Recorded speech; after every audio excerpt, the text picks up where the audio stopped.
Bismillahirrahmanirrahim. Assalamualaikum warahmatullahi wabarakatuh. Halo, apa kabar anak-anakku yang ada di rumah? Bertemu kembali di pembelajaran mata pelajaran IPS kelas 7. Semoga semuanya dalam keadaan sehat walafiat ya. Amin ya robbal alamin. Nah, pada pertemuan kemarin kita sudah membahas tentang kondisi alam dan persebaran flora dan fauna yang ada di Indonesia. Nah, pada pertemuan hari ini kita akan mempelajari tentang pengaruh akibat interaksi antar ruang yang ada di wilayah Indonesia.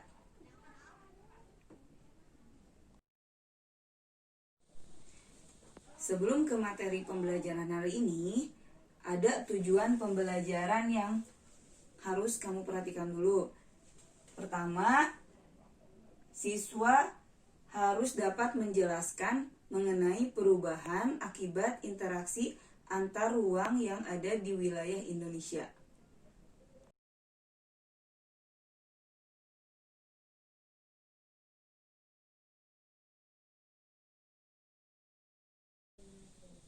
Untuk pembahasan materi hari ini, simaklah video berikut ini.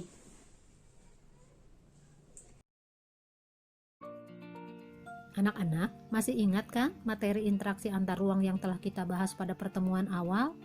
Interaksi antar ruang dapat terjadi dalam berbagai bentuk, seperti pergerakan orang, pergerakan barang, dan pergerakan gagasan atau informasi. Semua pergerakan tersebut menimbulkan perubahan, baik bagi daerah tujuan maupun daerah asal. Perubahan apa yang terjadi akibat adanya interaksi antar ruang? Akibat apa yang ditimbulkan oleh adanya interaksi antar ruang? Mari kita simak pembahasan materi ini.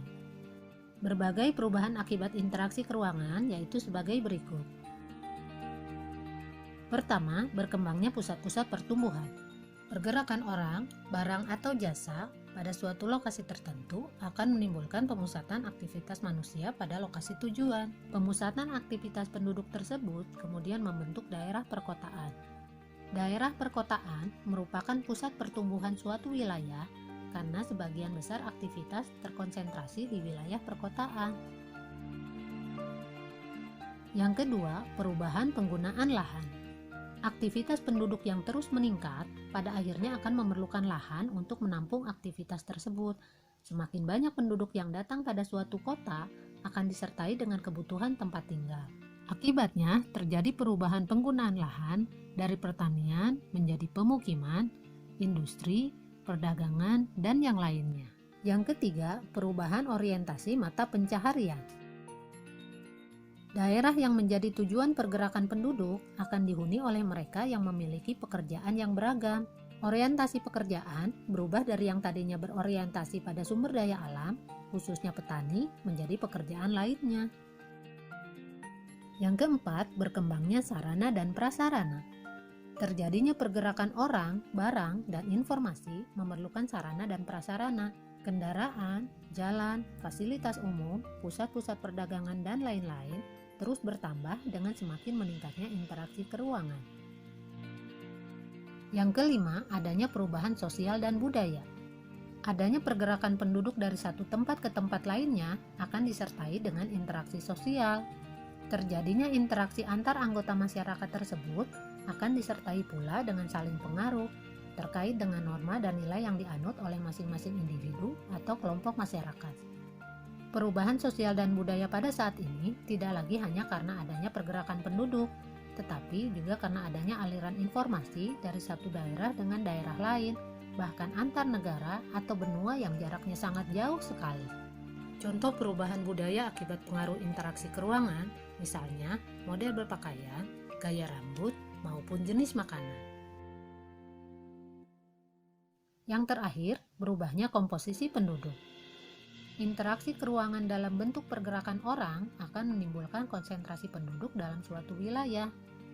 Penduduk tersebut memiliki latar belakang yang berbeda-beda, misalnya agama, status sosial, usia, jenis kelamin, mata pencaharian, etnik atau suku bangsa, dan lain-lain.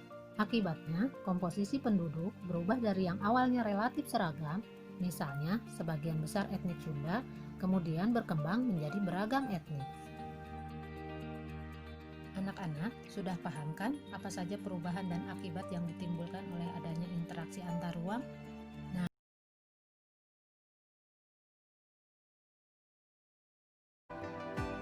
Selanjutnya itu dampak positif interaksi antar ruang. Yang pertama, kebutuhan akan barang dan jasa yang tidak dihasilkan di wilayah sendiri dapat dipenuhi oleh wilayah lain melalui perdagangan antar wilayah.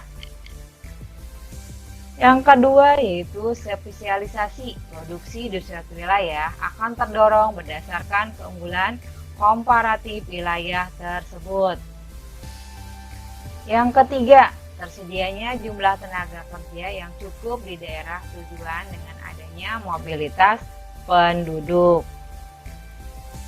Yang keempat, akulturasi dan asimilasi budaya akan terjadi dengan adanya mobilitas penduduk. Dan yang kelima, itu arus informasi yang datang dari wilayah lain akan memperluas pengetahuan, yaitu dampak positif dari interaksi antar ruang. Selanjutnya itu dampak negatif interaksi antar ruang. Yang pertama itu munculnya ketergantungan terhadap wilayah lain yang memiliki keunggulan komparatif. Yang kedua itu adanya perdagangan antar wilayah memudahkan tersedianya pemenuhan kebutuhan. Terus yang ketiga, peningkatan kepadatan penduduk di wilayah tujuan, akibatnya pengangguran dan kriminalitas meningkat.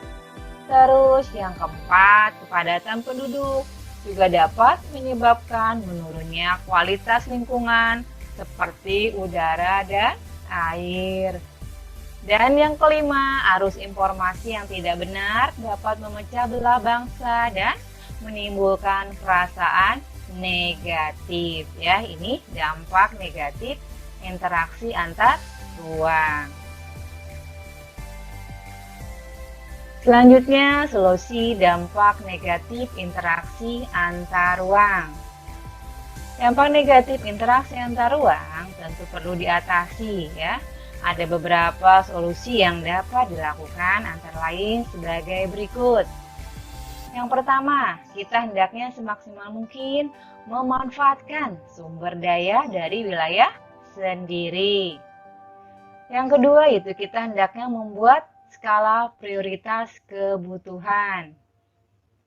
Yang ketiga, perlu adanya upaya untuk pemerataan pembangunan dan peningkatan daya saing setiap wilayah.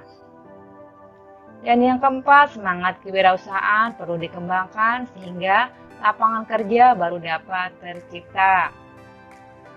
Yang kelima, sarana pemukiman yang sehat dan terjangkau hendaknya tersedia.